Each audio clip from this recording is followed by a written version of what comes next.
Blood welled up from her palm and glowed. Silver. Like moonlight caught in water. She blinked. It was gone. For 21 years, the pack called her broken a wolf who could never shift. She believed them. Mist poured down over the valley. Thick, cold. The kind that gets into the bones. Then the great oak doors swung open, and the temperature in the hall dropped 10 degrees. The whole room sank hundreds of wolves, knees hitting stone, not one of them able to stay standing, except her. Because deep beneath the draft, something had just woken up, and it was screaming one single word, mine. The morning she almost died, though she didn't know it yet. The mist came down off the mountains like something poured from a great gray pitcher. It settled over the pack grounds of Blackthorn Hollow, thick, cold. The kind of cold that gets into the bones and stays.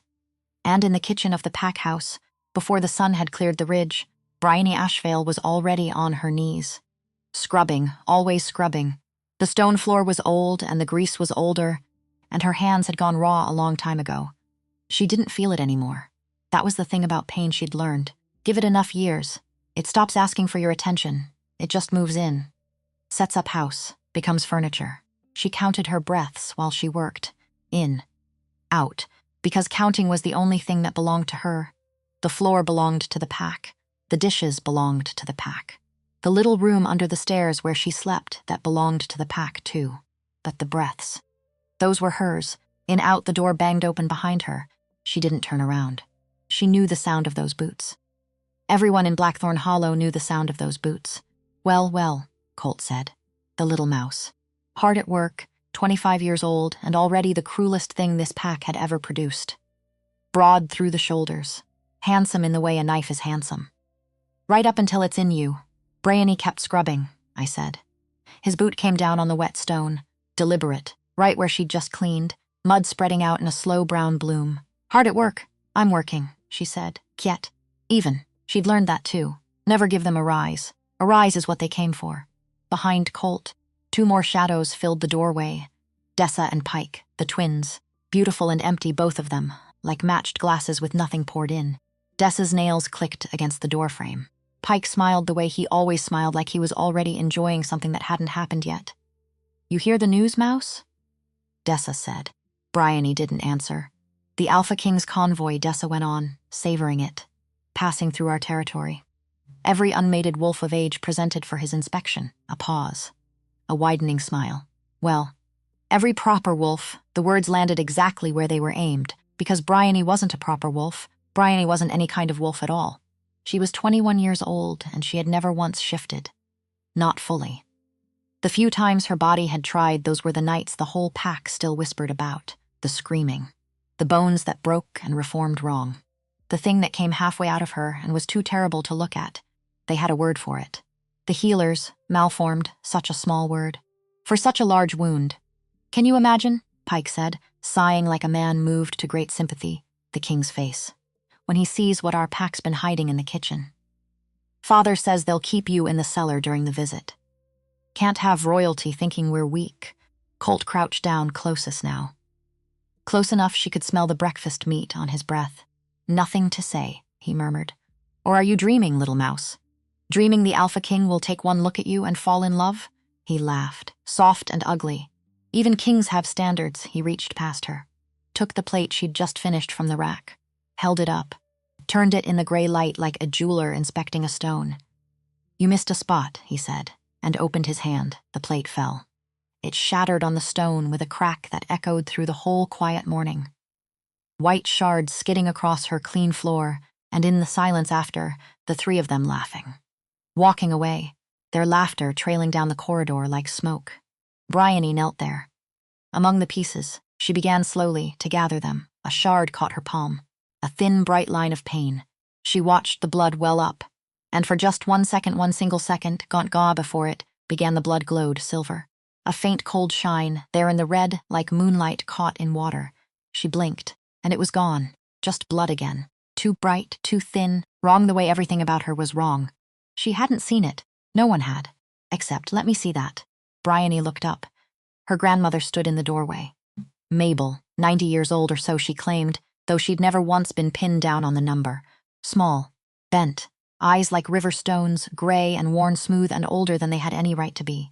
Mabel crossed the kitchen, knelt beside her, joints and all, with a grace that a woman her age had no business having.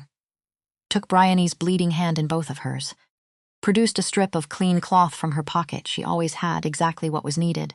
Mabel did, that was the strange thing about her, and wound it around the cut. Firm. Practiced. It wasn't my fault, Bryony started. Fault, Mabel said, is a luxury we can't afford. She finished the binding. Held Bryony's wrapped hand a moment longer than she needed to, and her thumb, her grandmother's thumb, pressed once against the center of the bandage. Right over the wound.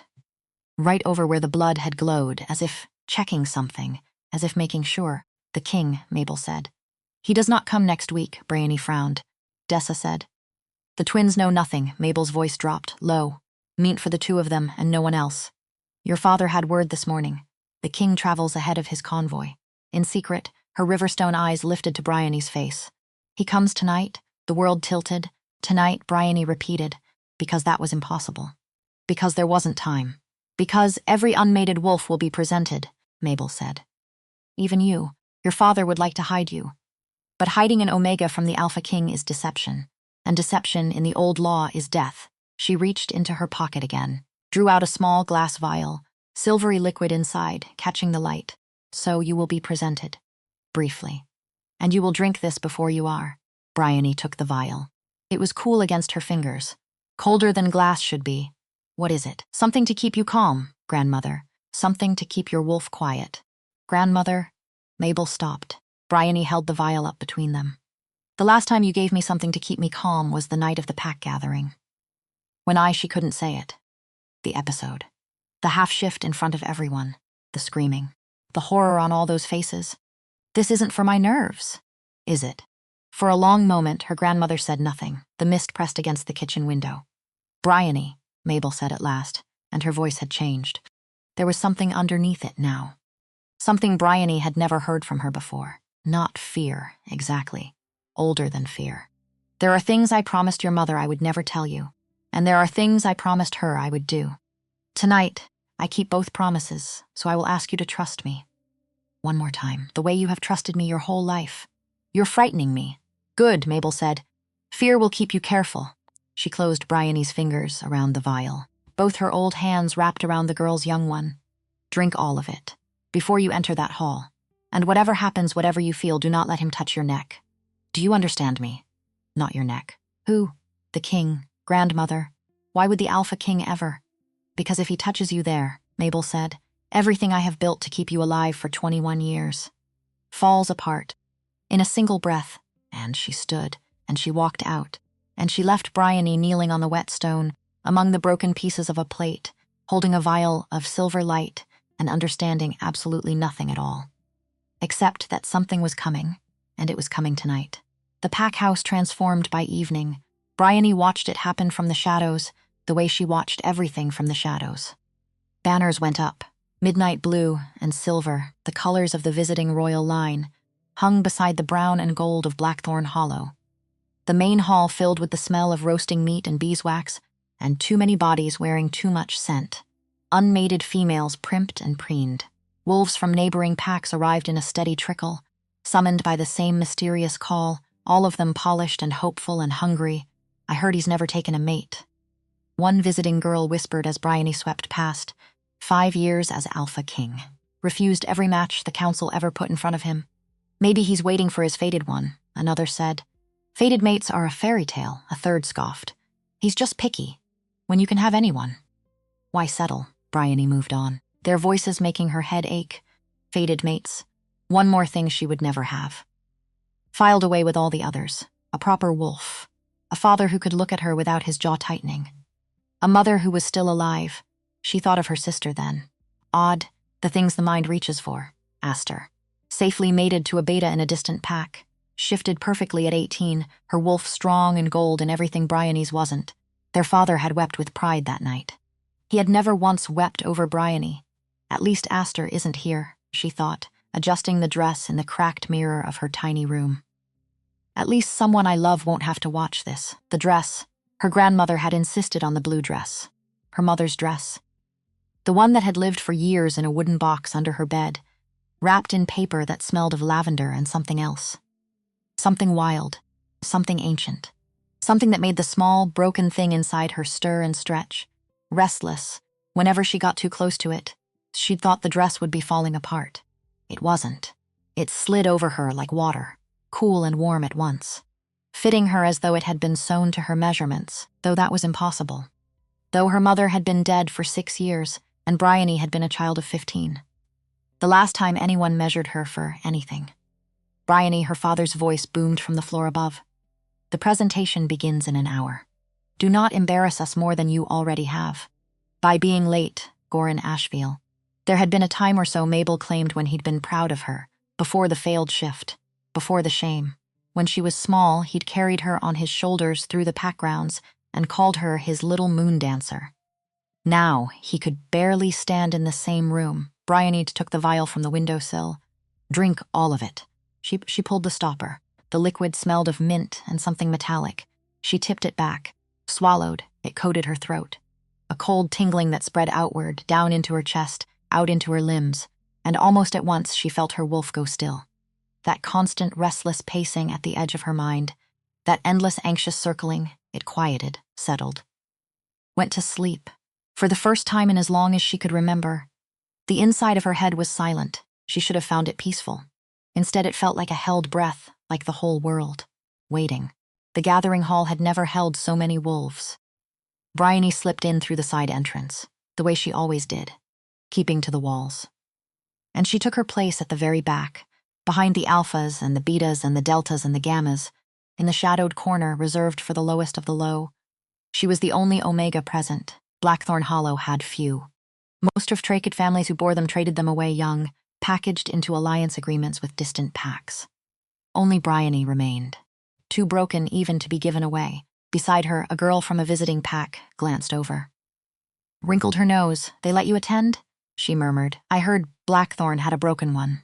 I thought surely they'd have the sense to keep it hidden." Beta Harkin's voice cut across the hall, a mountain of a wolf. Scarred from 100 old battles, his left eye clouded to milk, white from a challenge that had gone wrong long ago. "Form ranks," he roared. "Alphas and betas, front. Deltas and gammas, center. Omegas," the barest pause, a flick of his good eye toward the corner where Bryony stood alone. Back, she was already there. There was nowhere further back to go. Then Harkon lifted his head, and every muscle in the room went taut. "The Alpha King," he said, "approaches." The great oak doors swung open, and the temperature in the hall dropped 10 degrees. Power came through the doorway first. Before the man himself, it rolled in like a physical thing, like water, like weather, pressing against Bryony's skin, against her lungs, against the backs of her eyes. All around her, wolves began to sink, knees hitting stone. One after another, dropping under the sheer weight of the dominance pouring through that door. Unable to stand against it, not one of them able to stay on their feet. Bryony did not kneel, not out of pride, not out of courage, but because her body had locked. Every muscle frozen solid. Because something deep inside her, something below the wolf, below the girl, below the silver liquid pinning her wolf to sleep, had woken up, and it was screaming mine. The word tore through her, huge and wordless and older than language. Mine, mine, mine. And King Dorian Stormcrest stepped into the hall, and the world shifted on its axis. He was everything the stories said, and nothing she had pictured. Taller than any wolf she had ever seen. He moved with a stillness that made every other body in that room look clumsy, look loud, look like children pretending. His hair was black as the space between stars. His skin sun-touched, somehow, despite the eternal gray clouds of the northern territories. But it was the eyes, silver like liquid mercury, ancient despite the youngum face that held them. Full of secrets and weight and a kind of tiredness that had nothing to do with sleep, those eyes swept the hall, cataloging, dismissing. Passing over rank after rank of polished, hopeful, kneeling wolves without slowing, looking for something. Not finding it. They stopped on her. The world narrowed to a single point of contact. Bryony felt as though a hand had reached into her chest and closed around her heart and squeezed. She couldn't breathe, couldn't think, could only stand there, frozen, at the back of the hall, as the most powerful wolf in the northern territories looked at her across a sea of kneeling bodies and slowly, stopped looking bored. He took a step toward her, then another. "Your Majesty," her father's voice. Gorin, sweeping into a low bow, panic already threading through his words. Welcome to Blackthorn Hollow. We are honored beyond measure. May I present our finest, unmated wolves for your— Who is that? Dorian's voice was deeper than thunder, soft as silk, and it moved down Bryony's spine like a hand. He had not looked away from her. He had not acknowledged her father at all. Gorin's gaze followed the king's. And the blood drained from his face. That? He gave a strangled little laugh. That is no one. Your Majesty. An Omega, a malformed one. We've arranged our strongest females at the front, if you'll only— Her name? It was not a request. Bryony's father stepped forward, desperate now. Her name is Bryony, Your Majesty. But I assure you, she is entirely unsuitable. She cannot shift. Her wolf is— Dorian moved, fast. Faster than sight. One moment Gorin was speaking. The next he was on his knees, the king's hand closed around his throat. Lifted half off the floor, the hall erupted in growls. Instinct demanding the Blackthorn wolves protect their alpha, but not one of them moved. Not one of them dared, did I? Dorian said, very quietly. Ask for your opinion, please? The word came out of Bryony before she knew she'd spoken, small, cracked. But it carried somehow in the frozen silence. Please, don't hurt him. Dorian turned those mercury eyes back to her, something moving in their depths, something she couldn't name. Slowly, he released Gorin, who collapsed, gasping, and scrambled back. You beg, Dorian said, tilting his head, studying her like a puzzle with a missing piece. For a man who calls you malformed, he's my father, blood, Dorian said. Doesn't make family, and there was something in the way he said it. Something personal. Something that came from a wound of his own. He crossed the last of the distance between them, the kneeling wolves parting before him without conscious thought. And he stopped an arm's length away, close enough that she could feel the heat of him, smell the pine and winter, and cold, clean stone that clung to his skin. This close she could see the fine white scars that laced his neck, his hands. Evidence of every challenge he'd ever won, your wolf, he said. Low, for her alone. Show me. The blood left her face. I can't. Or won't, Your Majesty. Gorin, still on the floor, still trying. She is defective. Her wolf is malformed. To ask her to shift before you would be an insult to your Bryony. The king said her name. Just her name. And it did something to her knees. When did the pain start? He asked. And it was not the question she expected. Not show me your power. Not prove yourself. He was watching her face with an intensity that felt like being read. When you try to shift. Tell me exactly what it feels like. She should have lied. She should have stayed silent. She should have done 100 things other than answer. Instead, she heard herself say, like being torn apart. From the inside, something flickered across his face, and you first felt this. At 18, how did you? His nostrils flared. Once, and whatever composure he'd been holding, she watched it crack. What did you drink today, he said. It was not a question anymore. Bryony went still. Bryony, his voice dropped lower. Urgent now, though he was fighting to hide it. What? Did you drink? Nothing, Moonmint, he said, and Silver Sage. I can smell it on you. He was closer now, though she hadn't seen him move. A suppression draft, a strong one. Strong enough to keep even a violent wolf asleep. His silver eyes searched her face, and there was something almost frantic building behind them, held back by will alone. The question I keep coming back to, little Omega, is why? Why would a broken wolf need to be suppressed? My wolf is broken, she whispered. Everyone knows. Everyone knows what they were told. He lifted his hand. May I? She should have said no. He should have remembered her grandmother's voice. Not your neck. Whatever you feel. Not your neck. But she was frozen, and he was already moving. His fingers came to rest at the side of her throat. Featherlight. The barest ghost of a touch, right at the place where neck met shoulder, the marking spot. The place where a mate would one day set his teeth, and the world exploded. Ice and lightning at once. Every nerve in her body coming alive in the same instant. Her wolf dead asleep, under a lake of silver draft, surged up, out of that sleep with a violence that arched her whole spine, that ripped a gasp from her throat, that threw itself against the drugged barrier so hard she nearly went to her knees. Dorian jerked his hand back as though burned. His eyes were wide. Wide and stunned and impossibly afraid. Who are you, he breathed. And Brynlee Ashfield, standing at the back of the hall in her dead mother's dress, with her whole body ringing like a struck bell, could only stare at the most dangerous wolf in the Northern Territories. And answer, honestly, I don't know. They gave her the Blue Moon Chamber. It was the room they kept for visiting alphas. walls set with silver and moonstone that caught the candlelight and threw it back as scattered stars. Bryony had been inside it exactly once before years ago, her mother alive still, sneaking her in to see the old murals painted along the ceiling. Ancient wolves, ancient legends. A silver wolf running across a field of moon. Now she stood in that same room with the king. And her grandmother's draft was the only thing standing between her and a shift she couldn't survive in public. Dorian closed the door. Slow, deliberate. The soft click of the latch somehow louder than a slammed door would have been. Bryony pressed her back to the far wall. "You're afraid of me," he said. "Not moving from the door? Everyone's afraid of you." The words were out before she could stop them. She bit her tongue. Tasted copper, but his mouth curved, just slightly, into something that might, in another man, have been the beginning of a smile. "True," he said. "But your fear is different," he studied her. That peeling, patient gaze. "You're not afraid I'll kill you. You're afraid I'll see you." "I don't know what that means, liar." He moved. Not toward her, to the window, looking out at the rising moon, low and swollen and gold above the ridgeline. "Do you know why I'm really here?" he said. Little Omega, the name should have mocked. It didn't. There was something almost gentle in it, and her wolf, her drugged, broken, impossible wolf did something then that it had never done in 21 years. It purred.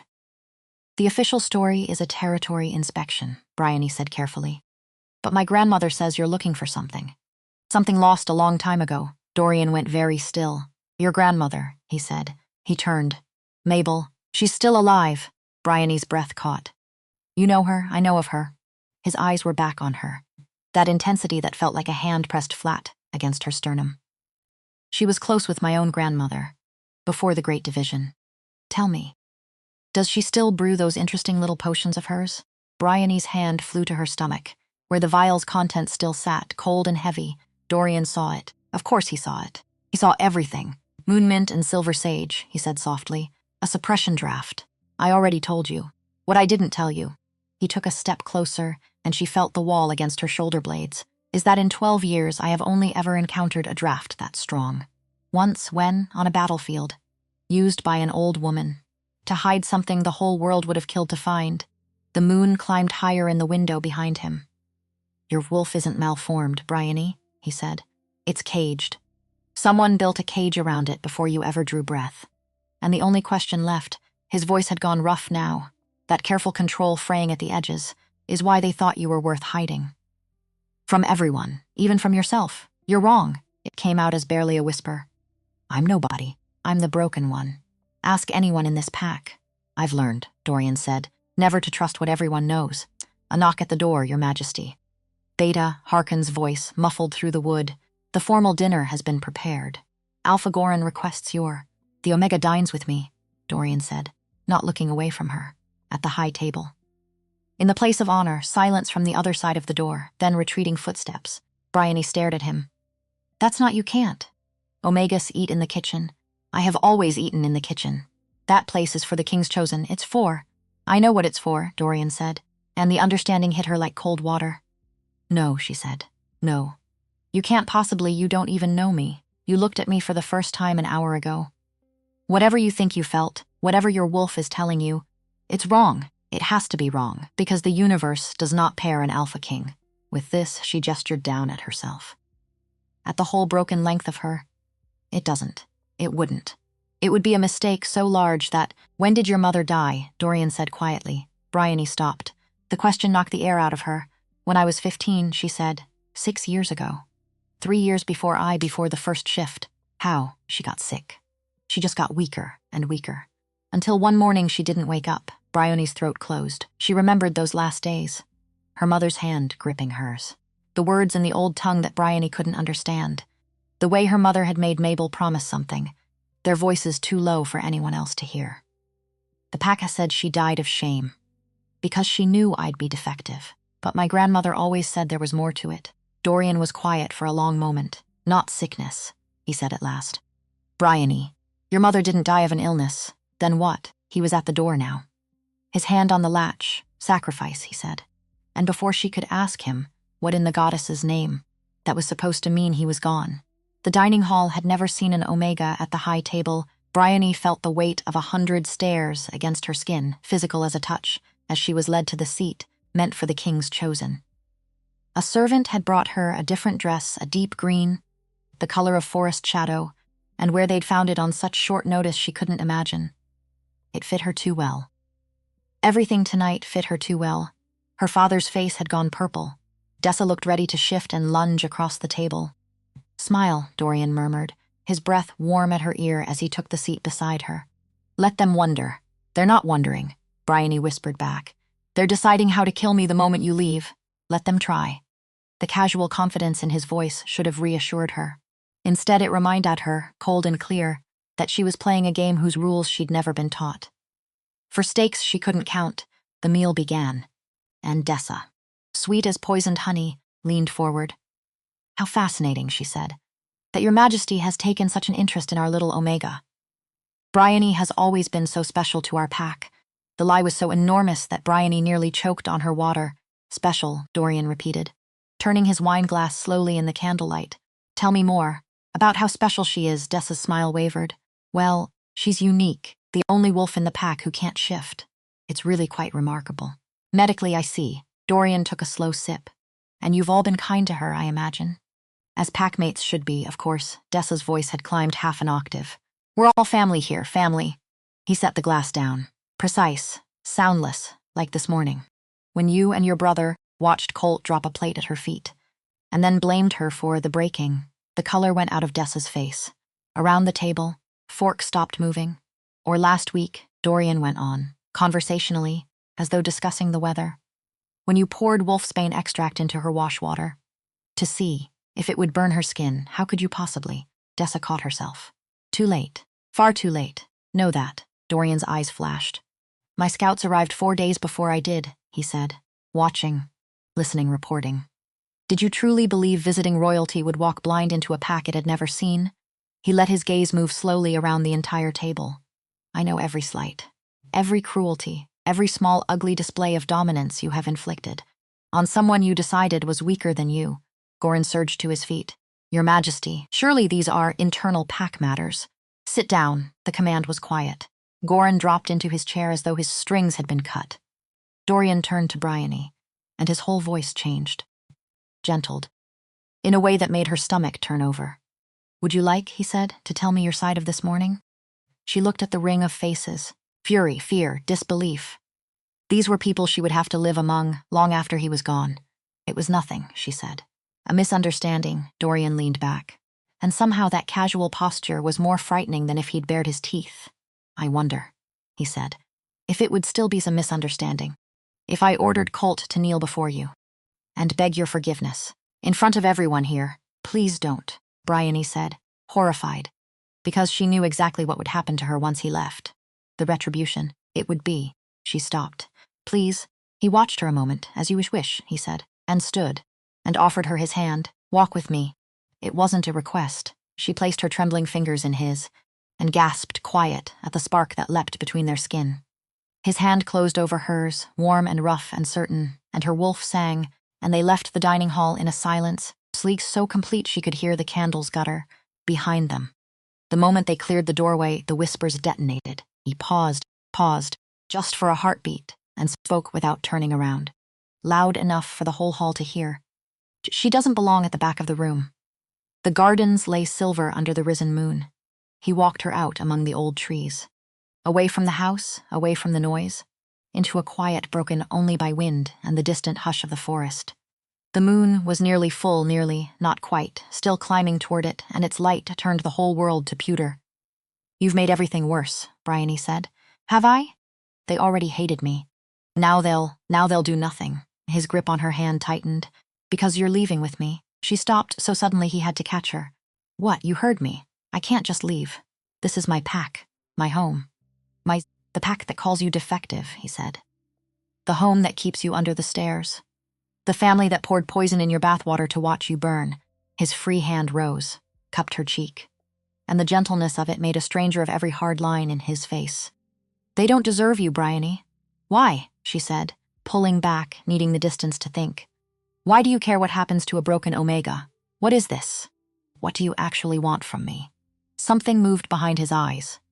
Vulnerability, there and gone, buried again beneath the mask. I'll tell you what I want, he said. I want to stop feeling like half of me went looking for something 12 years ago. And only tonight, in a kitchen-smelling hall, at the back of a room full of people who never once looked at you. Found it. That's not possible. You feel it too. He stepped closer, and she felt the rough bark of an old oak against her spine. This pull. Your wolf recognizes mine. Even through that damned draft. I felt it the moment I touched your neck. So did you. I'm nobody. You're my mate. The words hung in the cold air between them, and her wolf howled in triumph, throwing itself again and again against the barrier of the draft. And this time, she felt the barrier begin to crack. No, she whispered. The universe wouldn't give the Alpha King a mate who can't even shift. The universe, Dorian said, gave me exactly the mate it meant to. Your wolf isn't weak, Brynlee. It's powerful. So powerful that someone who loved you saw fit to lock it away. Before you were even born. And I think you already know who. Stop. Tell me about your mother's line. She was from the east. She met my father at a gathering. She was the last of the moon-blessed, Dorian said, and the words fell into the still garden like stones into black water, ripples spreading outward through everything Brynlee had ever believed about herself. A bloodline so old and so powerful, he said, that the ancient packs feared it into extinction. Wolves who could see truth through any lie. Who could run on moonlight itself.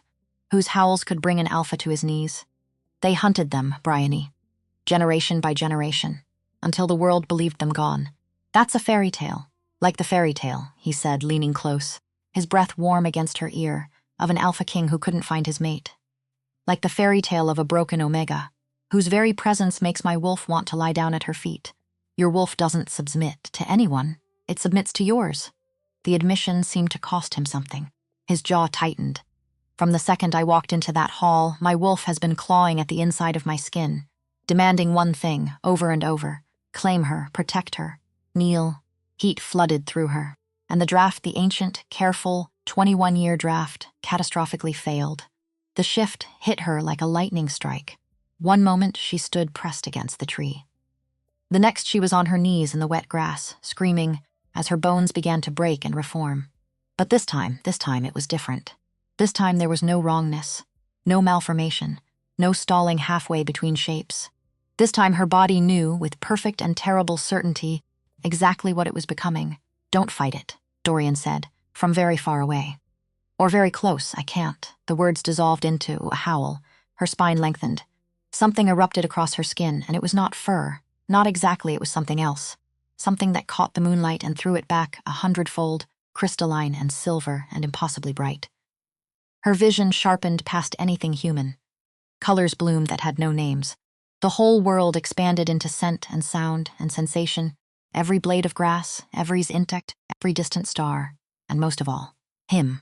She turned her great silver head and saw that Dorian had shifted too.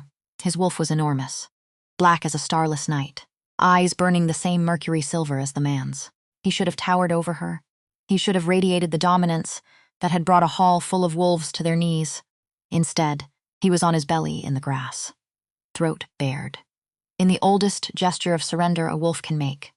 The Alpha King, terror of the northern territories, prostrate before a broken Omega. Beautiful, his voice echoed, straight into her mind, through a bond that shouldn't exist yet, not without a mark. My beautiful, impossible mate. Brynlee looked down at herself. At the silver light pooling and fading in the paw prints she left in the grass. At the crystalline shine of a body that was larger, stranger, more magnificent than any wolf that had ever walked those grounds. She threw back her head, and she howled. And it was not a howl, it was music and moonlight.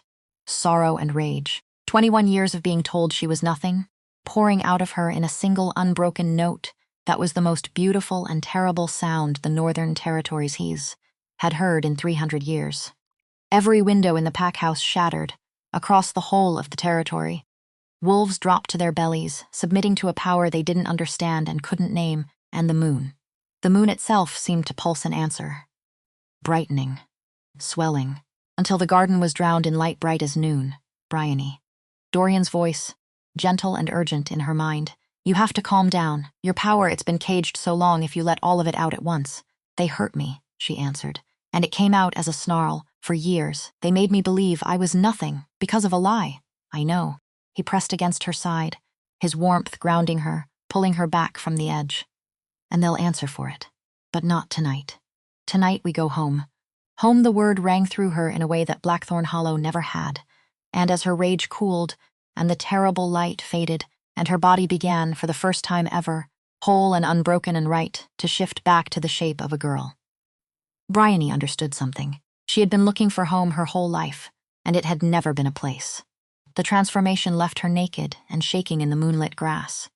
Dorian shifted in the same breath and had his coat around her shoulders before anyone could see, the gesture protective and possessive and achingly gentle all at once.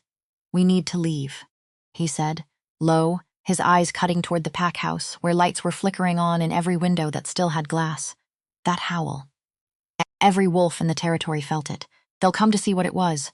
Let them come." Bryony's own voice surprised her. There was steel in it now, steel she'd never heard before.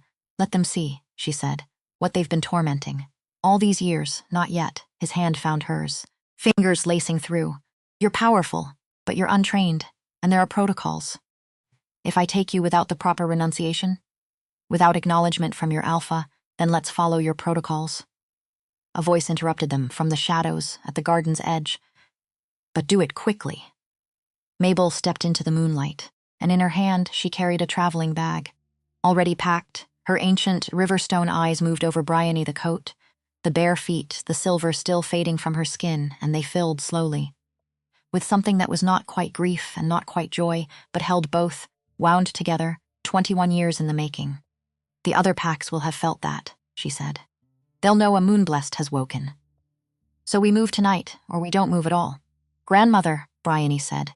"You knew. All of it. My whole life. You knew." Mabel crossed the wet grass, took her granddaughter's face in both her weathered hands, the way she'd done in the kitchen 1,000 mornings. "I made a promise," she said, and her voice, for the first time Bryony could ever remember, shook. "To your mother."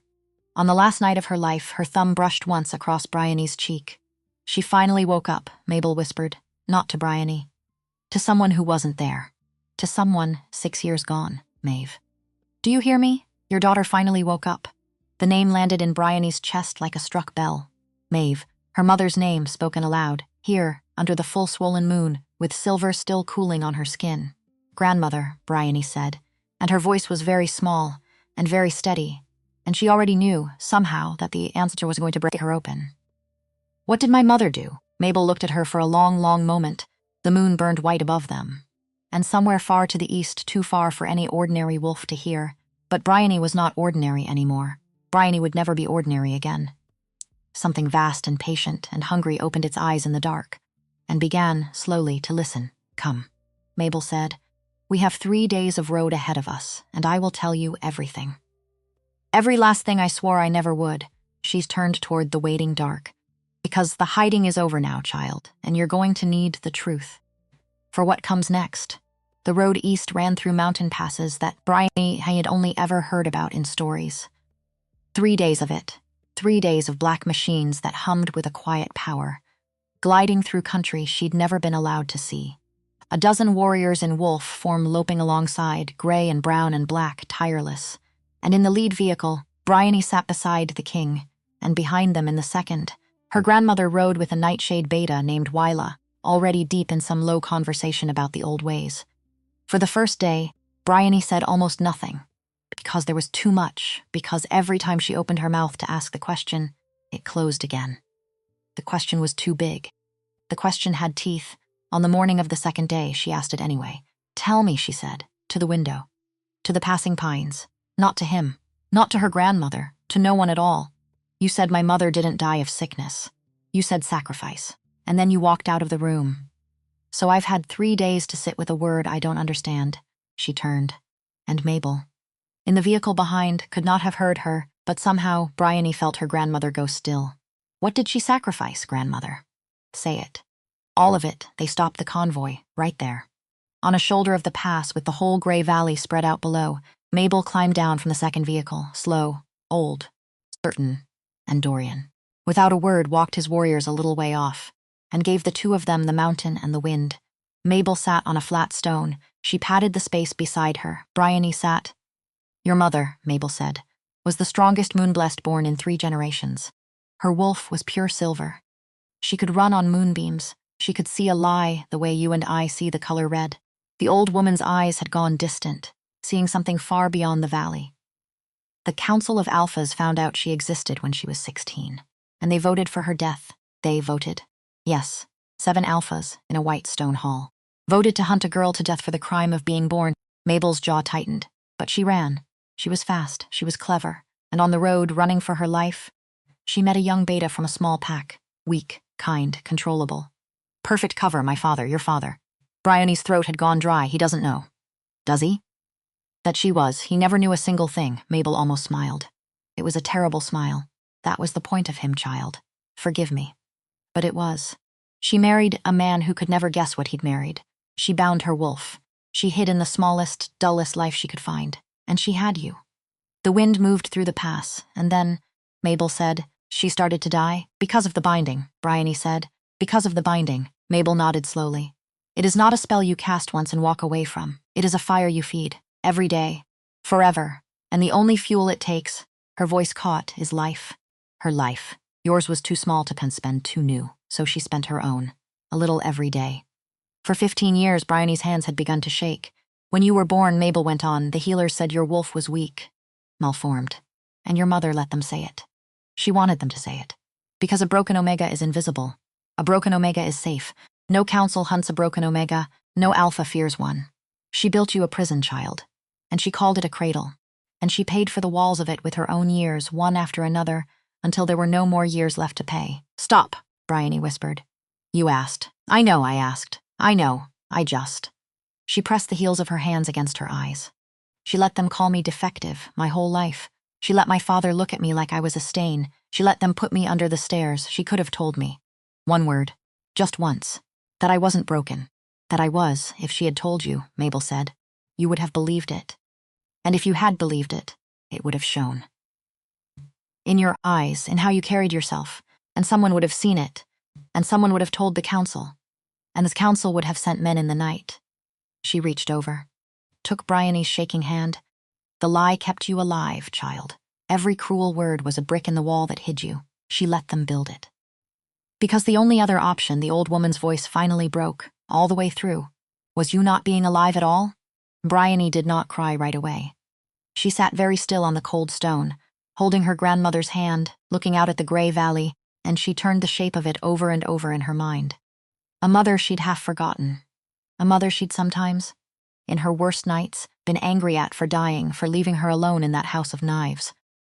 A mother who had spent every day of Bryony's childhood dying on purpose, so that Bryony could have a childhood at all. Did she know? Bryony said at last, her voice steady in the way a bridge is steady right before it goes. How much it would hurt. Growing up thinking I was worthless. Yes, Mabel said. She didn't soften it. That was the thing about her grandmother. She never once softened it. She knew exactly what she was condemning you to. She wept over it, more nights than you could count. And she chose it anyway. Because the alternative was a grave with your name on it. And a mother will let her child be hated, Bryony. A mother will let her child be broken. A mother will spend her own last breath before she will let her child be dead. And that was when Bryony cried. Not the way she'd cried in the kitchen, all those mornings. Small and swallowed and quiet. The crying of a girl who'd learned that tears only drew the wolves. This was different. This came up from somewhere older. It bent her double. It made no sound at all for a long moment, and then it made every sound at once.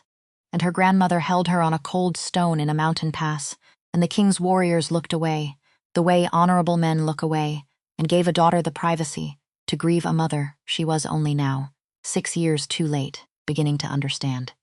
She cried for the woman who died so she could live. And she cried too, for all the years she'd spent hating the wrong thing. They crested the final ridge on the evening of the 3rd day. And Bryony forgot, for a moment, how to breathe. Where Blackthorn Hollow had been wooden buildings huddled in a wet valley, Nightshade was a city carved out of the mountains themselves. Towers of black obsidian rose straight from the living rock. Bridges spanned the gaps between them, glittering with embedded gems. Waterfalls poured down between the buildings, their mist hanging in the air and throwing rainbows that never faded. The whole place hummed, a low, ancient, patient power up through the soles of her feet. Welcome home, Dorian said quietly, Home, there was that word again. Sitting in her chest like a coal, as they descended into the valley, wolves began to appear along the road, not threatening, curious, and as the convoy passed, they lowered their heads, respectful, and Bryony understood with a lurch that they were bowing, not to the king. To her, they know, she said. Word travels fast, Dorian said. A moon blessed, mated to their Alpha King. You're already a legend, and you haven't said a word to a single one of them. The great gates of the fortress were worked in silver and obsidian, carved with the phases of the moon. They swung open as the convoy approached, and beyond them a courtyard filled with wolves in both forms. The vehicle stopped. Dorian stepped out first, then turned, offered his hand. And the moment Bryony's bare feet touched the ancient stone of the courtyard, a hush fell over the whole gathered crowd. Then, as 100s of them, every wolf present dropped to a knee. "Rise," Dorian said, his voice carrying without effort. "Behold, Bryony moonblessed, the last of her line. And my chosen mate."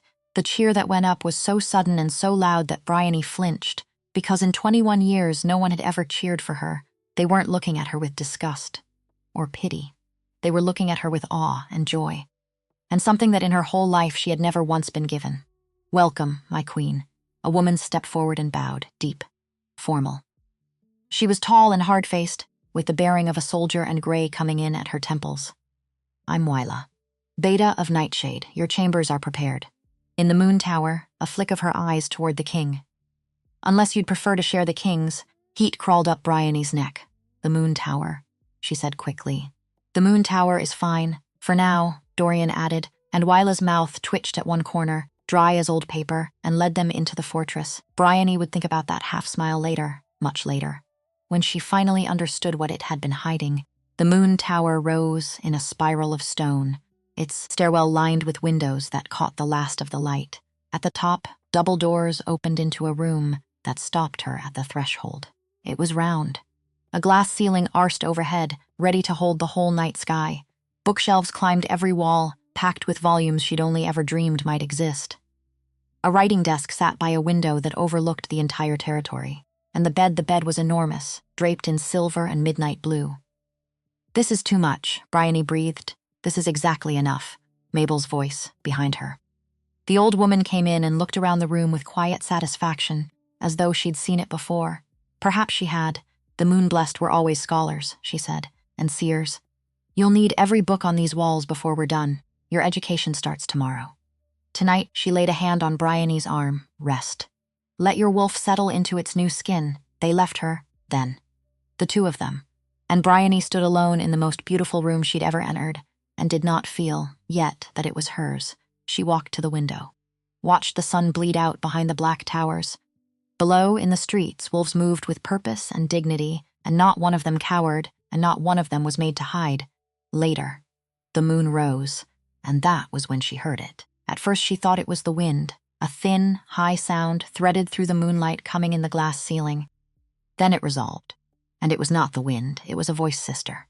Bryony spun. The room was empty, the voice came again. Clearer. "Sister of moon and shadow, we feel you." "Who's there?" she whispered to the empty air. "We are the forgotten, the hidden, the moon-blessed who survived. We slept because you slept. We wake because you woke. There are others of us, sister. Scattered, buried in small lives, in far packs, in the dark, and we are calling to each other now, through the light." For the first time in 300 years, Bryony's heart hammered against her ribs. "How many?" she breathed. "How many of you are there?" "Enough," the voices answered. In something like joy. "Enough to frighten the ones who thought us gone." And then the light went cold. There was a gap in the chorus of voices. A silence. And it was not the silence of an ending. It was the silence of something else joining the call. Something that did not belong. A voice that was not a voice. A listener that was not a sister. A thing on the far side of the moonlight that had turned its attention toward her, toward the light. The way a great and hungry animal turns its head toward the smell of blood. And in that silence, Bryony felt herself seen. Not by a sister, by something that had been waiting a very long time, in the dark, to feel exactly this. She staggered back from the window, and the silence closed, and the sisters' voices faded, and the moonlight was only moonlight again. But Bryony stood in the center of that beautiful round room, with her arms wrapped tight around herself, shaking because she had looked into a hole in the world, and the hole had looked back. Sable arrived the next night. She came alone, out of the eastern dark, a young woman with skin like poured starlight and eyes that went strange and distant without warning. She was, Mabel explained, a seer. A moon-blessed whose gift ran to prophecy rather than power, and she had walked 3 days without rest to reach Nightshade because of what she had felt. "You howled," she said to Bryony. No greeting, no preamble. That was Sable, Bryony would learn. She spoke the way lightning strikes all at once, and where it wanted. 4 nights ago, you howled and you woke us. But you woke something else too, I felt it, Bryony said. Last night, in the light. Something listening, Sable's face went pale. Then it's further along than I feared. She sat, heavily, uninvited, in the king's own study, where the 3 of them had gathered Bryony, Sable, and Dorian, with Mabel by the fire. There's a name in the old texts. Most think it a story. A thing to frighten pups. The void Alpha. Dorian went very still. You know it, Sable said, reading his face. I know the name. His voice had gone flat. Careful, my scouts have been bringing me reports for a year. 3 packs in the far east. Gone silent, not conquered, not absorbed, gone, every wolf, vanished. And at each place they found only one thing. He looked at the fire, shadows, burned into the ground. In the shape of howling wolves, the room went cold. The void Alpha, Sable said, is a wolf who rejected the goddess, long ago, and found another way to grow strong. It consumes other wolves, not their bodies, their essence, their souls. It has been feeding, in the dark corners of the world, for longer than any pack has kept records. And it has been waiting. For the light to come back, her strange eyes found Bryony. For you. Moon-blessed light is the one thing that can end it, and it is the one thing it hungers for above all others. You are its poison, and you are its feast. Both. At once, so my waking up, Bryony said slowly. My mother's whole sacrifice. 21 years of hiding. The moment it ended, I rang a bell, and that thing heard it. Yes, Sable said. She didn't soften it either. Bryony was beginning to understand that no one in her real life was ever going to soften anything, ever again. And strangely, she found she was grateful for it. The softening had never once helped her. Only the truth had. Then we don't wait for it. Bryony said. We prepare. The week that followed passed in a blur of dawns and dusks. Each morning belonged to Wyla. She trained Bryony in the courtyard, before the light was full, teaching her to use a wolf's body she'd only worn once. And Bryony's form, it turned out, was strange even by moon-blessed standards. Her crystalline fur could catch and throw light, bright enough to blind. Her claws scored marks in stone that no ordinary wolf could scratch. Your form is a lie, Wyla told her, circling, watching. It looks delicate. It looks like something you could break over your knee. Use that, let them believe it. Right up until the moment you take their throat, she was a hard teacher. Exacting. Cold even, but fair, and once only once, and Bryony almost missed it. When Bryony finally landed a strike that put the older woman in the dirt, Wyla had looked up at her from the ground, and something had crossed her face. Not pride. Not quite. Grief. Bryony saw it, and filed it away, and did not understand it. Not yet. Afternoons belonged to Mabel and the archives. Bryony learned that her kind could walk on moonbeams, that they could see through any deception, that on the full moon, at the height of their power, they could pass through solid stone as though it were mist. She learned that the Council of Alphas feared the moon-blessed not because of their claws, but because they could not be bribed, or threatened, or fooled. A moon-blessed saw the truth, absolutely. And no alpha with sins to hide can afford a wolf who sees the truth. 2 more came that week. Ivan, silver-furred and steady, an old soul in a young woman's body, and Rue, whose shifted form shimmered like the northern lights, all greens and violets that hurt to look at directly. They came out of hiding, drawn by the call, and they knelt to no one that was the moon-blessed way. Bryony was learning, but they looked at Bryony with a recognition that ran deeper than kneeling. Sisters, they said, and meant it. For the first time in her life, Bryony had a family that had chosen her, and the evenings belonged to him. He would come to the moon tower after his duties were done, and they would walk the fortress walls in the blue dark and talk about everything, about nothing, about the difference.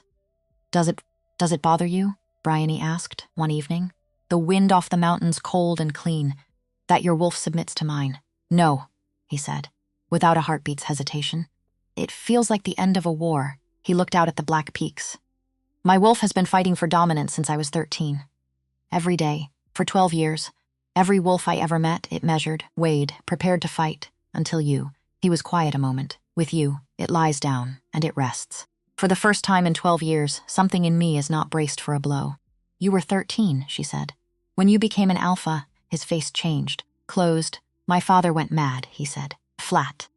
The voice of a man reading off a stone, started killing pack members, convinced they were traitors plotting against him. They weren't. They never were. But the madness didn't care about weren't. He drew a slow breath. I challenged him to stop it. To save what was left of us. You killed your father. He wasn't my father by then. The madness had taken all of him. What I fought in that circle wore his face. But it wasn't him. He was still looking at the mountains. Not at her. The council used it against me for years anyway. The patricidal prince, they called me. Too dangerous to trust. Too strong to challenge. So they left me alone. And alone, it turns out, his jaw tightened, is a very long word. And there it was, the thing underneath the king. A boy of 13, in a challenge circle, doing the most terrible thing a wolf can do. To save the people who would spend the next 12 years calling him a monster for it. Brynlee reached out and put her hand over his, on the cold stone of the wall. Is that why? She said softly. You understand what it's like. To be called a thing you're not. He went very still. He looked down at her hand on his, and she felt it. Then, all at once the bond, humming up through their joined skin, warm and bright and certain, her wolf leaning toward him and his leaning toward her. 12 years of his loneliness and 21 of hers reaching for each other across 2 inches of night air. His hand turned under hers, his fingers laced through her fingers, and for one long moment, one single perfect moment, the king and the broken Omega stood on a wall above a sleeping city, and neither of them was alone. And then he let go. He stepped back. I shouldn't be here, he said. Brynlee blinked. The cold rushed back into the space where his hand had been. What, this, he gestured. Vaguely, at the wall, at the night, at the two of them. I shouldn't be doing this. Doing what? Talking to me. Standing next to me, Dorian. What are you? Everything that's coming for you, he said, and his voice had gone rough and low, and it hurt to hear. The council. The Void Alpha. All of it. It's coming for you because of me. That doesn't make sense. You were hidden, Brynlee. He turned to face her fully, and his silver eyes were bright with something that looked, impossibly, like anguish. For 21 years, buried in a kitchen.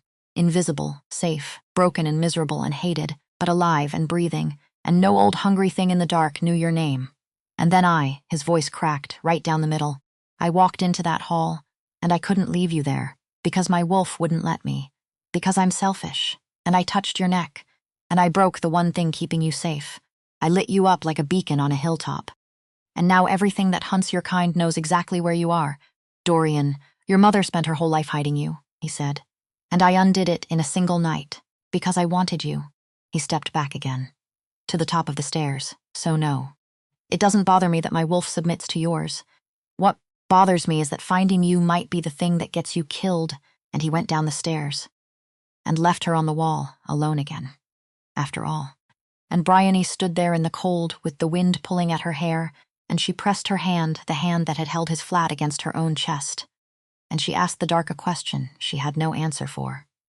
Was it a gift, or was it a sentence? That the one person who had ever seen her, truly seen her, was also the one who'd painted a target on her back. The summons came 4 days later. A messenger arrived at the gates, cloaked and grim, bearing a scroll sealed with the mark of the Council of Alphas, and the message inside was short. Brynlee was to present herself before the council. Within the week, to be verified. As to her heritage, if she did not come, she would be declared rogue. They can't, Dorian snarled when the scroll was read aloud in his study. He had not spoken directly to Brynlee since the wall. 4 days of careful distance, of eyes that slid away. She's mated to me. She's under my protection. They're invoking the ancient accords, Mabel said quietly, from her chair by the fire. Any wolf of questioned heritage must be verified by the full council. It is old law. Older than your crown, child, and you cannot break it. Not without breaking every treaty that holds the packs from open war. Then she doesn't go. If she doesn't go, Mabel said, they declare her rogue, and a rogue can be legally hunted. By any wolf. Anywhere. For any reason. Her old eyes were steady on the fire. It's what they did to my sisters. To Maeve's cousins. They dress the murder up in law, and then they call it justice. I have watched them do it, 3 times. In one lifetime, the room was silent. Brynlee stood. "I'll go," she said. Every head turned. "Brynlee," Dorian started. "You don't understand what the council. I understand exactly what they are." Her voice was steady. It surprised even her, how steady. "They're the wolves who voted to hunt my mother when she was 16. They're the reason she spent her life dying in a kitchen. They're the reason I spent mine under a staircase, believing I was garbage." She looked around the room. At Mabel, at Sable, at the king who wouldn't meet her eyes. "So yes, I'll go and stand in front of them, and I'll let them look. Let them look into the eyes of the last moon-blessed, and see their own judgment. Looking back, I could take an army," Dorian said. 50 of my best, 100. I could, no." She held his gaze until he had to hold hers. "If you fight them for me, Dorian, if you march an army in and set me on the ground behind your warriors, then, for the rest of my life, I'm just the thing you protected. The broken Omega the king rescued. That's the story they'll tell. That's the story I'll believe." She shook her head slowly. "I've spent 21 years being something other people decided I was. I am done. I need to walk into that room, on my own feet, and I need them to understand. That I walked in on purpose." He stared at her, and something moved across his face that she couldn't read. "You're not what I expect," he said. Very low. "No," Brynlee said. "I don't imagine I am. He came to the moon tower the night before they left." She almost didn't let him in, because she was still standing on that wall, in her head, still feeling his hand let go of hers. Still hearing "finding you might be the thing that gets you killed," on a loop, in the dark. But she opened the door, and he stood there, the Alpha King, terror of the Northern Territories. Looking, for all the world, like a man who'd rehearsed something the whole way up the stairs and forgotten every word of it at the top. "I owe you an apology," he said. "Yes," Brynlee said. "You do." His mouth twitched, almost a smile. "Almost. On the wall," he said. "I pulled away, and I dressed it up as protecting you, as nobility, as some sacrifice for your safety." He shook his head. "It wasn't. That's what I came to say. It wasn't noble at all. Then what was it? Fear." The word sat between them, bare and plain. "I have not been afraid of anything," he said, "in 12 years. Not a challenger, not an army, not death. I stopped being afraid the night I killed my father, because after that, what was left to be afraid of?" He took a step into the room. "And then I found you. And now I am afraid every single day. And I don't know how to hold that. So on the wall, I did the coward's thing. I pushed the fear away by pushing you away. And I'm sorry." Brynlee's chest ached. "Afraid of what?" she said. "Quiet. Of losing me, no. Then what? Of being the reason you're lost." And there it was, the whole of it, laid out in the moonlight, coming through the glass ceiling. Not a man afraid of grief. A man afraid of guilt. A man who had spent 12 years being blamed for one terrible necessary thing, and could not bear the thought of being blamed of blaming himself for one more. Brynlee crossed the room, and she did what no one had done for him, she suspected, in a very long time. She reached up, and she put her hand against the side of his face, the way her grandmother put a hand against hers, the way you touch someone to tell them, without words, that they are not, at this exact moment, alone. "You were afraid," she said, "that you're the reason I might be lost." "Yes, Dorian." She held his silver gaze. "You're the reason I was found." Something broke open in his face, and for a moment she thought she was almost certain that he was going to close the last of the distance between them, that the bond, singing so loud she could feel it in her teeth, was finally going to be answered. And that was when the door burst open. Sable stood in the frame, wild-eyed, chest heaving. She'd run the whole tower. "It's a trap," she gasped. Brynlee stepped back from the king. "What? The council, the verification, all of it." "It's a trap." Sable gripped the doorframe to stay upright. "I saw it, just now, clearer than I've ever seen anything. The Void Alpha isn't waiting for you to come out and find it, Brynlee. It's hurting you. The summons the whole thing. It's how they mean to deliver you." Gift-wrapped, Dorian had gone lethally still. "They? Who is they?" "Aldous." Sable's voice shook. "The eldest Alpha on the council. The Void Alpha reached him 2 years ago, made him a bargain. Power, long life, all the things frightened old men want." Her strange eyes fixed on Brynlee. "In exchange for you. The plan is to use the verification to take you, legally, in front of everyone, bind you and hand you over. And when the Void Alpha consumes a moon-blessed of your strength," she swallowed, "it becomes something nothing in this world can stop." The room roared with silence. Brynlee felt the fear rise. Cold. Familiar. The old fear, the kitchen fear, the under-the-stairs fear, and then she felt something else rise underneath it, something new, something with teeth of its own. "Then we go," she said. Every head turned. "Brynlee," Dorian said. "You just heard her. It's a trap. You walk into that hall, you're walking into exactly what they built for you." "I know then." "So we go, anyway," Brynlee said. And her voice did not shake, and she was almost as surprised by that as he was. They spent 2 years building a trap. 2 years thinking they know exactly what's going to walk into it. A frightened little Omega, the broken one. The one who'll shake and stammer and do as she's told. She looked at each of them in turn. Mabel, in the doorway now behind Sable. The king, the seer, let them keep thinking that. Right up until the moment I take it apart. "From the inside, that's insane," Dorian said. But there was something else in his voice now, underneath the objection.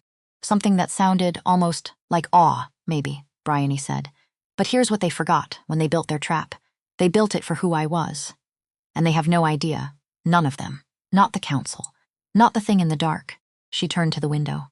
To the moon, waxing now, 3/4 full and climbing toward the night that would make her strongest. "Who I've become?" She was quiet for a long moment. "They set a trap," she said. "So let's turn it into a battlefield. Ours. Not theirs." Sable, still gripping the doorframe, drew a ragged breath. "There's one more thing," she said. "One more thing I saw. And it's the part I don't understand." "Say it," Dorian said. Sable looked at him, and when she spoke, there was pity in it, which was somehow worse than anything else she'd said all night. "Aldous knew Brynlee was coming to Nightshade," she said. "Before we did. Before the summons was even sent. He knew the day she arrived. The hour?" Her strange eyes moved slowly from the king to the empty stairwell behind her. "Someone told him. Someone here. Someone inside these walls. Someone close enough to you, Dorian, to know your every move." The fire cracked in the hearth, and Brynlee watched the blood drain, slow and terrible, from the face of the king who had told her, only minutes ago, that he had stopped being afraid 12 years ago, because he was afraid now. She could see it. There was a traitor in Nightshade, and it was someone he trusted. Nearly a full month had passed now since the night Brynlee first woke in the garden of Blackthorn Hollow. And they rode 2 days to the neutral ground, and every mile of it, Brynlee watched the king watch his own people, because that was the poison Sable had left in the room, a traitor. Someone inside these walls. Someone close enough to know his every move. And now Dorian could not look at a single wolf in his convoy without the question rising behind his eyes. You, or you, or you. He didn't say it. He was too proud to say it. But Brynlee felt it coming off him like cold off a stone, and it broke her heart a little because she knew that feeling. She'd worn it her whole life. The feeling of not being able to trust the room you're standing in, except she'd never had far to fall. He had. He had an entire kingdom to fall through. "Stop looking at them," she told him quietly. "On the second night, by a low fire, I can't. I know, but stop anyway. Because if the traitor sees you searching, they go still. They go quiet. They wait." She fed a stick to the flames. "And if they think you're blind, they get bold.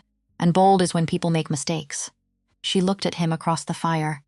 "Let them think you didn't hear Sable. Let them think you trust everyone, right up until the one who doesn't deserve it." "Shows their hand."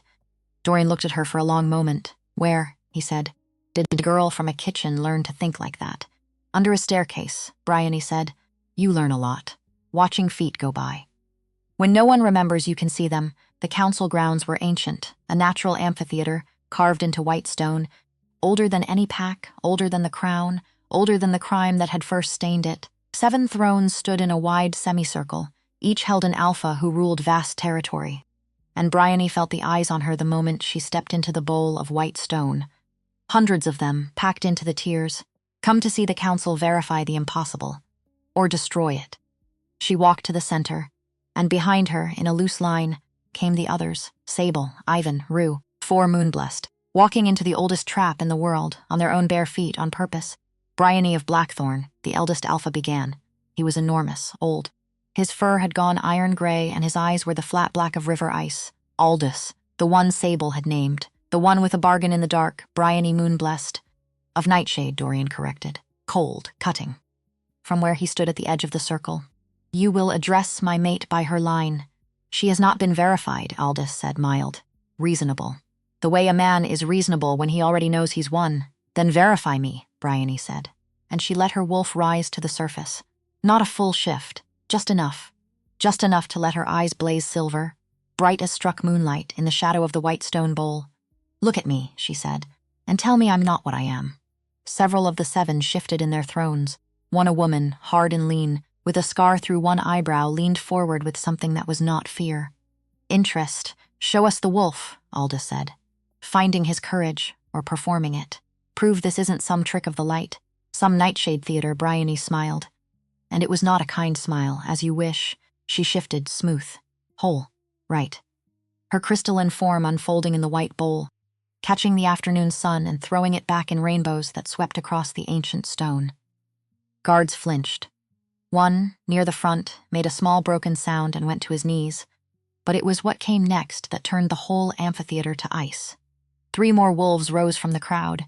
They'd been there the whole time, hidden among the delegations, young, ordinary-looking, until they shifted and were suddenly, terribly, not ordinary at all. One pure silver, one that seemed woven from starlight, one that shimmered like the northern lights given fur and breath. "Sisters," all 4 of them said. At once. In a single voice that everyone in that bowl of stone could hear, straight in the center of their skulls. "We stand with the silver moon." "Impossible," Aldous breathed. "We were hidden," the silver one even answered, raised by loyal families, who remembered the old ways. And when Brynlee woke, our own cages broke. The hard woman with the scarred brow stood. "Petra," she said, "to the council, to the crowd, for the record. Since we're all pretending we don't know each other's names today," her eyes swept the 7 thrones. "That's 4 moon-blessed, standing in the middle of the accords. And the accords are very clear on what 4 moon-blessed are allowed to do. The accords," Aldous snapped, "state. The accords state."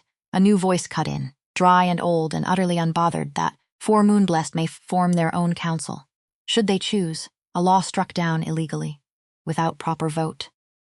300 years ago, Mabel, she'd appeared at the edge of the circle, from nowhere, the way she always did. And in her hand she held a scroll that looked older than the thrones. "I've kept records," she said, to the 7 staring alphas. "Every illegal amendment, every violated treaty, every murder you wrapped in law and called justice." She unrolled a hand's width of it. "Shall I read them aloud? I have all afternoon. I'm 90 years old. I have nothing but afternoons." The 7 exchanged glances, and Brynlee, in her crystalline skin, watched the trap begin to bend, because they had built it for a frightened girl, and a frightened girl had not come. "Enough," Aldous said. He rose from his throne, and Brynlee felt it the moment he stood, a wrongness, a cold. Because when he moved, the shadows beneath the thrones moved too, just slightly, just wrong. And the temperature in the white bowl dropped, the way it had dropped in the Blackthorn Hall when the king walked in, except this was not power. This was hunger. "You've had your theater," Aldous said. "Your record-keeping crone, your parade of hidden pups," his flat black eyes fixed on Brynlee. "But the accords also grant this council the right to detain any wolf whose heritage poses a threat to the peace. And 4 moon-blessed," his mouth curled, "is a very great threat to the peace. Guards, take them." The guards moved, and Brynlee shifted back to skin, fast, because she needed her voice, and she opened her mouth to answer, and someone stepped between her and the guards first, to stop them, to shield her. It was Wyla. For half a heartbeat, Brynlee's whole chest flooded with warmth. Wyla, her hard, fair teacher, stepping in to protect her, the way she'd taught Brynlee to protect her own throat, except Wyla wasn't looking at the guards, she was looking at Aldous. And she gave him a small nod, and the warmth in Brynlee's chest turned to ash. "It's her," Brynlee said, out loud. Not even meaning to, just the truth, falling out of her the way truth always fell out of the moon-blessed. "The traitor. It's you, Wyla." The whole amphitheater went silent. Dorian did not move. Brynlee saw him not move, saw the exact moment the words reached him and did not fit, could not fit, refused to fit. Wyla, his beta, 20 years at his side. The one who'd stood between him and 100 blades, the one he trusted more than his own hands. "Wyla," he said, and his voice was not the king's voice. It was a much younger man's voice. "Tell her she's wrong." Wyla turned, and she looked at her king. And she did not tell him she was wrong. "I told Aldous the day she arrived," Wyla said. Flat, steady, a soldier reporting. The hour. Her strength. Everything I could learn, why, one word. It came out of Dorian, cracked straight down the middle. "You know why," Wyla said. "I don't, my brother." And now something moved in the hard face. Something old and buried and never once healed. Kellen.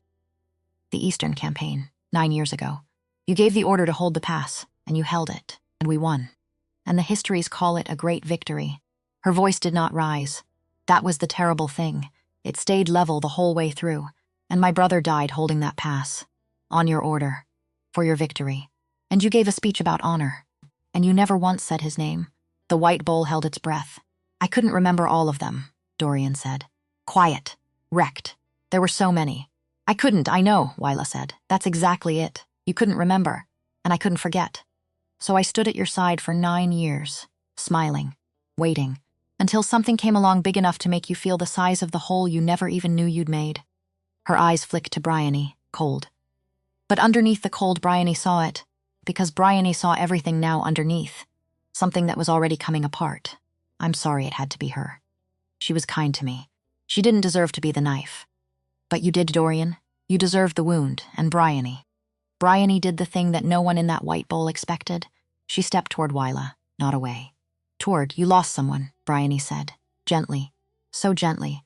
Someone the world decided didn't matter enough to name. Wyla's jaw tightened. Don't. So did I, Bryony went on. My mother. She died so I could live, and she died invisible, and no one in that whole pack ever knew what she really was or what she really gave. She held Wyla's gaze, and she would not let it go. Your brother held a pass so 1,000 wolves behind him could go home to their families, and no one said his name. And that broke something in you that never got to heal. I understand that. I understand it in my bones, Wyla. Then you understand why. I understand, Bryony said, that this is exactly the thing that has to change. Wyla went still. You want the king to hurt the way you hurt, Bryony said. I get it. I do. But look around you. Look at these 7 thrones. This whole broken system, where the strong forget the names of the weak, whose idea for them. Where a girl gets put under a staircase for being born wrong. Where your brother's death is a line in a victory speech. Her voice dropped. You don't fix that by feeding one more moon-blessed to a thing in the dark. You fix it by making them say the names, all of them, every time. Forever, and I am going to make them, Wyla, if I live through today.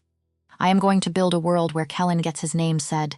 Wyla's hands were shaking, not with fear, with something she had not let herself feel in 9 years. I didn't come here to hear that, she whispered. I know, Bryony said.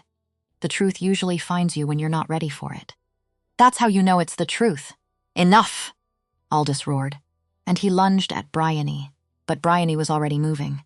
And she caught the old Alpha by the side of his iron-gray head, one hand flat against his skull, and the truth poured out of her, into him and through him.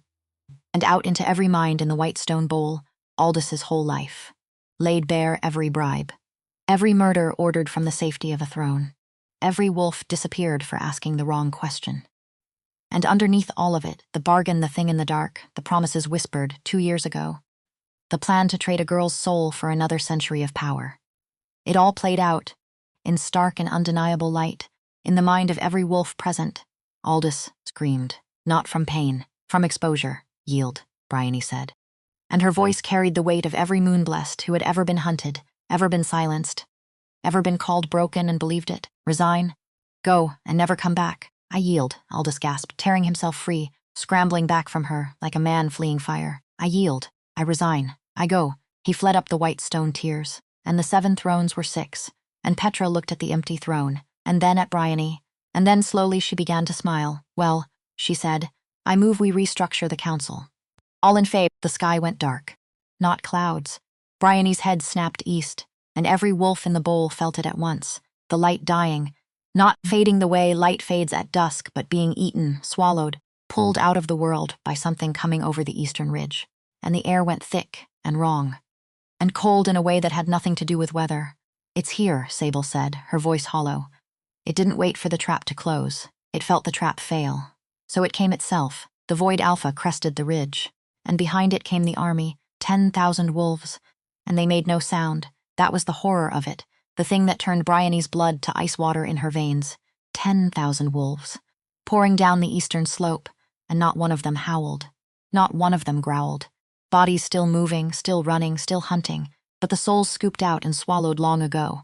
An army of empty skins, silent as snow. The thing at their head had maybe once been a wolf. It wasn't anymore. It was a churning mass of shadow and appetite, roughly the size and shape of a wolf, the way a drowned man is roughly the size and shape of the man he used to be. And where it walked, the grass died. And where it looked, the light went out. Little moon, it said, and its voice was in every mind at once, oil and rot and terrible patience. You shine so bright, I have waited so very long. For a light like yours, how many do we have? Dorian said, already at Brynlee's side, already shifted halfway. Already the king again, already a wall of muscle between her and the ridge. Wyla answered Wyla, who was still standing there, who had not run. 3,000, Wyla said. If every wolf in this bowl fights, which they won't, then we make them. Dorian said, I watched. Your mother die, the void Alpha said. To Brynlee, only to Brynlee. Threading past all the noise into the one place it wanted to wound. I was there, little moon. In the dark of that little pack. I watched her spend her last year hiding you from me. Such a waste. Such a long, slow, loving waste. Tell me, was it worth it? All those years she burned. So that you could stand here and die tonight instead, and Brynlee felt the old fear reach for her. The kitchen fear. The under-the-stairs fear. The fear that said, you are nothing. You are broken. You are a mistake the goddess made. And everyone who ever loved you would have been better off if you'd never know. She reached back. And she took her mother's sacrifice. And instead of a wound, she made it a wall. Ask her yourself, Brynlee said. To the thing on the ridge, ask her if it was worth it. When I send you to wherever lost things go, and she turned her back on it, which no one had ever done. In 300 years, and she looked at the 11 moon-blessed gathered in the white stone bowl, form the constellation, she said. They shifted as one, 12 moon-blessed. Silver and starlight and northern lights and forms, with no names at all, spreading into a wide circle in the center of the amphitheater. And the wolves of 6 packs, and the king's warriors, and even the guards who've had a minute ago been ordered to detain them, formed up in a ring around them, a wall of the living. Around the light, the empty army hit that wall like a black tide, and the wall held, barely. 10,000 silent bodies crashing against 3,000 living ones, and for every empty wolf that went down, 2 more climbed over it, tireless, soulless, endless. Inside the ring, the 12 moon-blessed lifted their heads, and they began to howl. Not 12 howls. One their voices wove together, silver and rising, weaving into something far larger than the sum of them, something that reached up through the dead dark sky and found the moon behind it. 3/4 full, climbing. And Brynlee had chosen this ground, and this hour, and this rising, because she'd learned the one thing the void Alpha, in all its ancient patience, had forgotten. The moon does not belong to the dark. The moon belongs to them.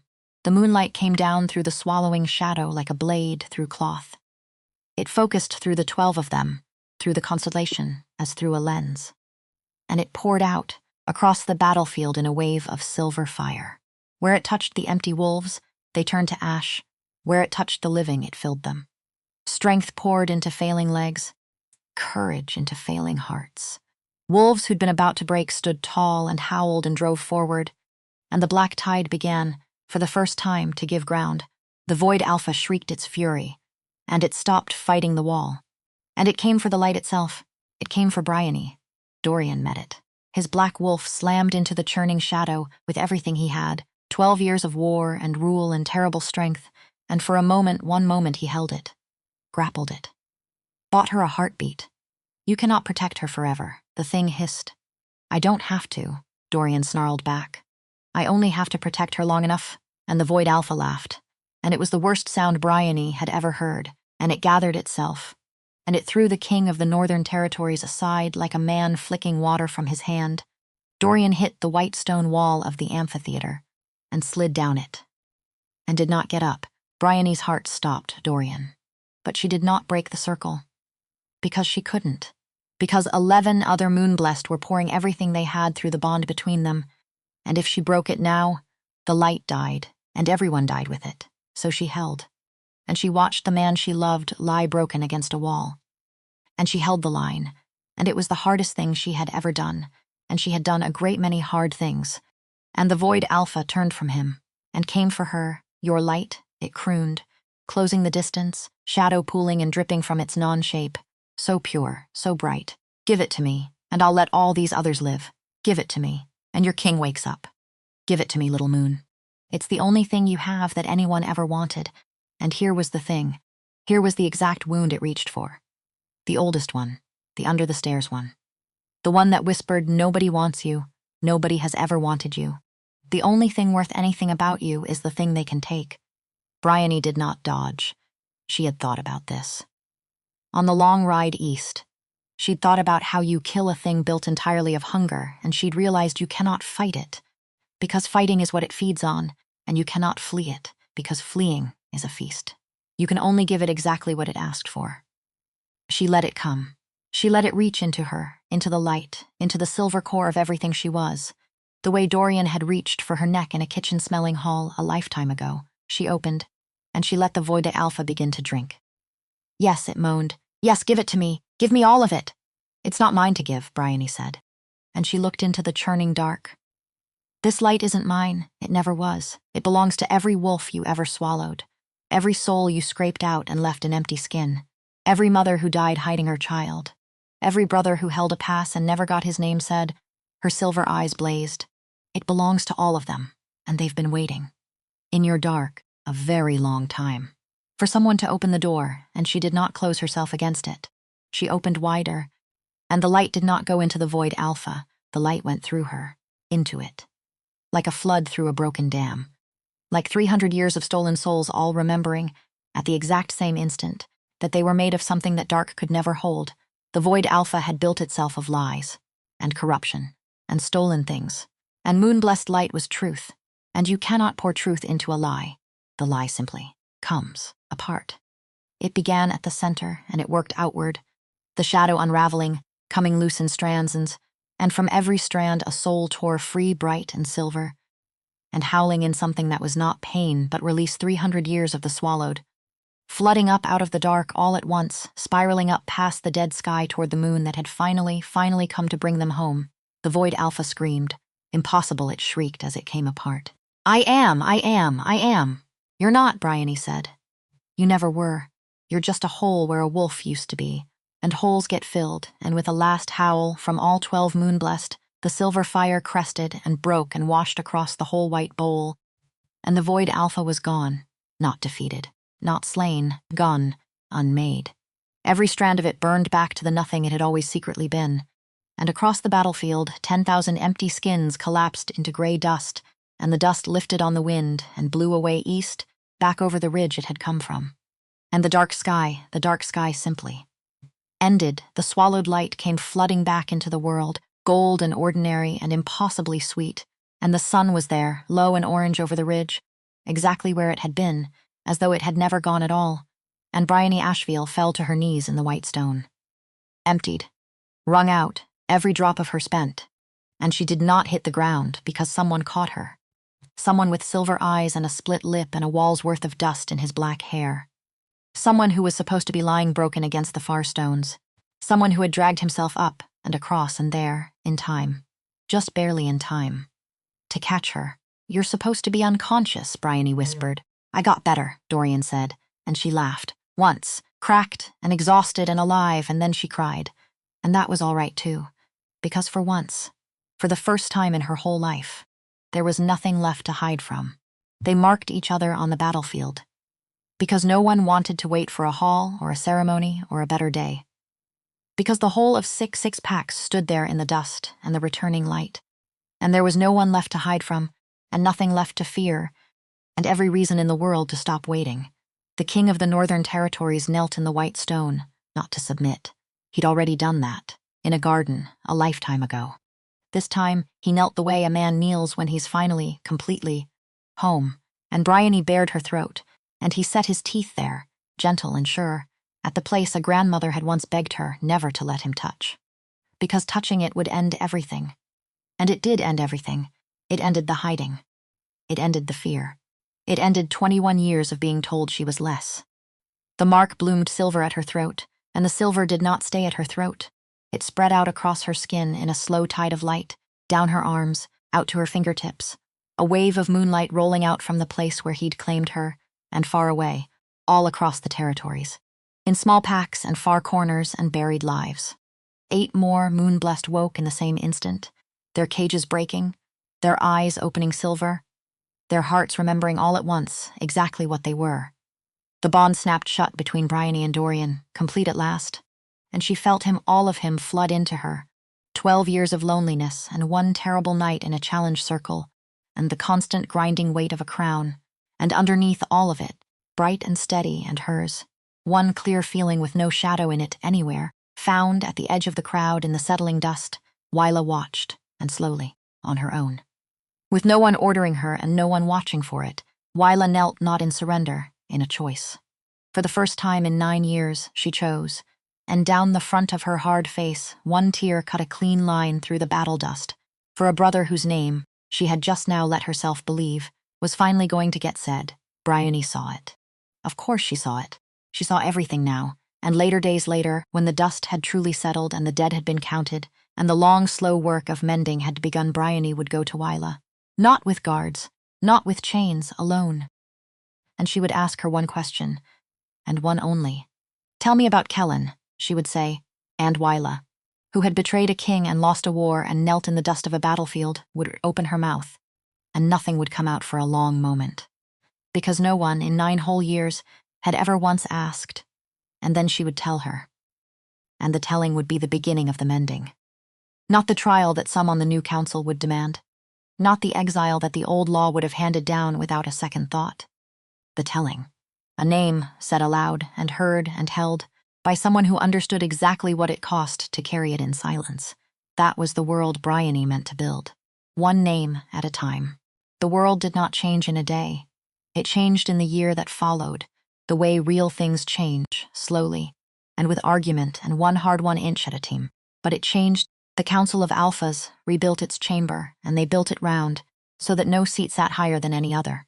7 Alphas, 4 moon-blessed, and a chair, for the first time in the history of wolfkind, for a representative of every rank there was, Alpha, Beta, Delta, Gamma, and Omega. The first time an Omega spoke in that chamber, and proposed a thing, and had the thing pass, no one gasped. That was how Brynlee knew it was working, not the cheering, the not gasping. The day the impossible became so ordinary that nobody thought to remark on it.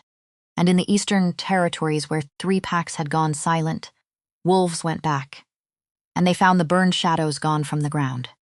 And they built houses over the places where the dark had eaten the light. And children played there and did not know, and that was as it should be. There is a version of this story that ends on that battlefield. But that is not where it truly ends. Because it ends, really, a year later, on a balcony of the moon tower. In the last gold light of an ordinary evening, Brynlee stood at the rail, and below her in the courtyard, 3 wolf pups tumbled and snapped and chased. Orphans, all 3 of them, taken from the battle that had made them orphans. None of them moon-blessed. All of them, entirely and without condition, hers the smallest an Omega, a little gray scrap of a thing broke from the pack and scrambled up the tower stairs and came skidding out onto the balcony and tugged at the hem of Brynlee's dress. "Tell us the story again," the pup said. "The one about the broken Omega. Who became a queen?" Brynlee smiled, and she knelt down, right there on the cold balcony stone.